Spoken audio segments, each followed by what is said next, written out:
പാർട്ടിയെ നമ്മൾ തന്നെ വിമർശിക്കരുത്, അതും ഇന്നത്തെ ചുറ്റുപാടിൽ. ഞാൻ ആലോചിച്ചപ്പോ ഒരു കാര്യം തോന്നിപ്പോവാണ്. എന്തേ? ജനങ്ങൾ സമ്പൂർണ്ണ സാക്ഷരത നേടിയതാണ് നമുക്കടിയായത്. എങ്ങനെ? സാക്ഷരത നേടിയപ്പോ ജനങ്ങൾക്ക് വിവരം വന്നല്ലോ. അതുകൊണ്ടാണോ ഇത്തവണ അവർ നമുക്ക് വോട്ട് ചെയ്യാത്തത് എന്നാണ് എന്റെ സംശയം. അത് ശരിയാ, ജനങ്ങൾക്ക് നല്ല ബുദ്ധി വന്നാ പിന്നെ അവരെല്ലാ പാർട്ടിക്കാരെയും കല്ലെറിഞ്ഞ് കൊല്ലാനിടയുണ്ട്. മറ്റ് സംസ്ഥാനങ്ങളിലൊക്കെ എന്ത് സുഖ, സിനിമാ നടനോ നടിയോ ആരെ വേണമെങ്കിലും അവർ ജയിപ്പിക്കും. കാരണം അവിടെ സാക്ഷരതയില്ല, വീരാരാധന മാത്രമല്ലേ ഉള്ളൂ. അതൊക്കെ പോട്ടെ, ചില്ലറ വല്ലതുണ്ടോ പരിപ്പുടയ്ക്കും ചായക്കും? എല്ലാം തീർന്നില്ലേ? തെരഞ്ഞെടുപ്പ് കഴിഞ്ഞ പിന്നെ വീട്ടിൽ കയറിയിട്ടില്ലല്ലോ, പിന്നെ ഇവിടുന്ന കാശ്.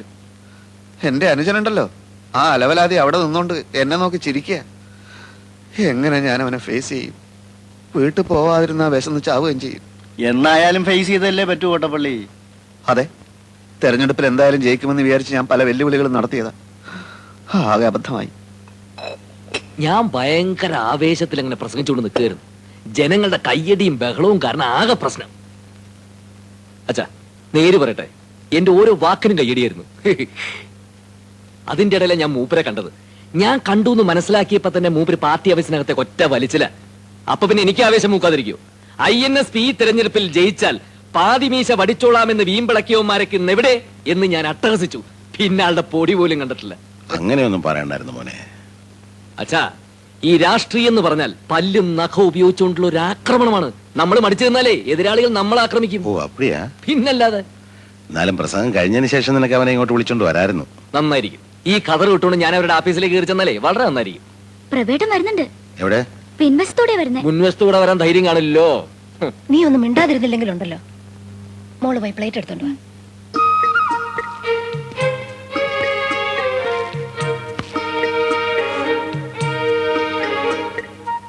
എവിടെയായിരുന്നടാ പ്രഭേ നീ? ഞാൻ വന്നിട്ട് ദിവസം എത്രയായി? കരുവാ, വന്ന് ഊണ് കഴിക്കുക.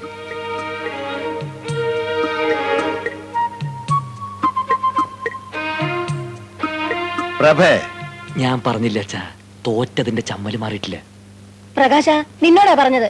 പാനു, നീ എന്ന് വിളിക്ക്, വന്ന് ഊണ് കഴിക്കാൻ പറ. ഇവ നാട്ടടക്കി ഇരുന്നാ ഞാൻ വിളിക്കാം. മോനൊന്നും മിണ്ടണ്ട കേട്ടോ. ഇല്ല അച്ഛാ, ഞാൻ ഒന്നും മിണ്ടുന്നില്ല.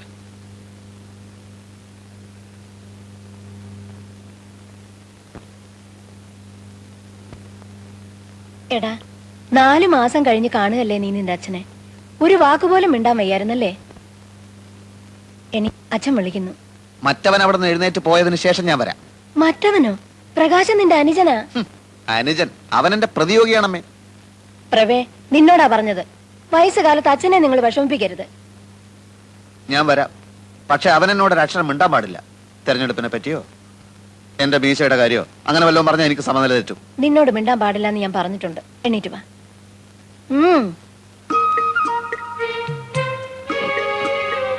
അവൻ എന്നെ നോക്കി ചിരിക്കാനും പാടില്ല. നടക്കടാ അങ്ങോട്ട്.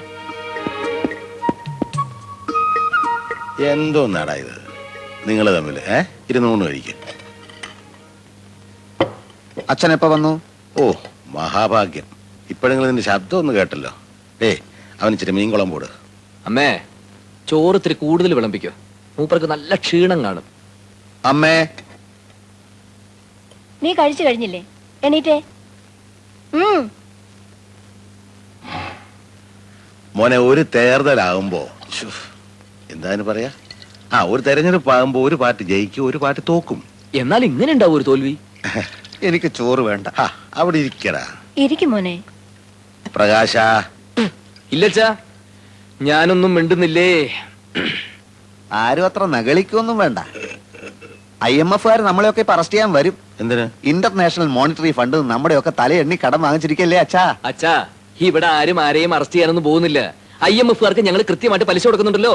അതിന് ടൺ കണക്കിന് സ്വർണം വിദേശത്ത് കൊണ്ടുപോയി പണയം വെച്ചില്ലേ? അതില് ഭരണഘടനാ വിരുദ്ധമായിട്ട് ഒന്നുമില്ലല്ലോ. ഇത്ര സ്വർണം വിദേശത്ത് നിക്ഷേപിക്കാമെന്ന് വ്യവസ്ഥയുണ്ട്. വ്യവസ്ഥ?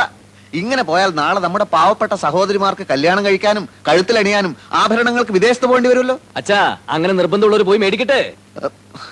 പിന്നെ രൂപയുടെ മൂല്യം കുറച്ചത് കാരണം ഇവിടെ സാധാരണക്കാരായ ജനങ്ങൾ പൊറുതിമുട്ടിയിരിക്കുകയാണ്. അതറിയോ അച്ഛന്? ഞാൻ കേട്ടു. അച്ഛാ, മൂല്യം കുറച്ചത് നല്ലതിന്. അതിനനുസരിച്ച് ഇവിടെ ഡോളർ കുന്നുകൂടും, വ്യവസായശാലകൾ ഉയരും. 5 വർഷം കൊണ്ട് നമ്മുടെ രാജ്യം ഒരു ഹരിത സ്വർഗ ഭൂമിയാവും. 6 മാസം കൊണ്ട് ഈ ഗവൺമെന്റ് മൂക്കും കുത്തി താഴെ വീഴും. വായും പൊളിച്ചിരുന്നാ മതി.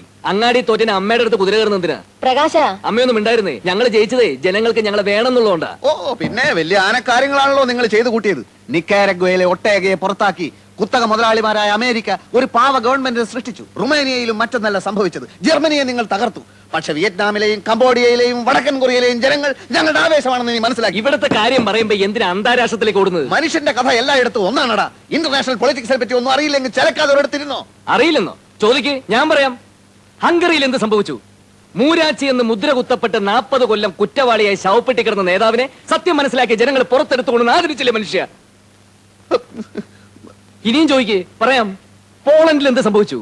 പോളണ്ടിനെ പറ്റി നീ ഒരു അക്ഷരം മിണ്ടരുത്, എനിക്കത് ഇഷ്ടമല്ല. സോളിഡാരിറ്റിയും ലാവലേസും കൂടി കുതിച്ചു കയറി അടിയറവ് പറയിപ്പിച്ചില്ലേ?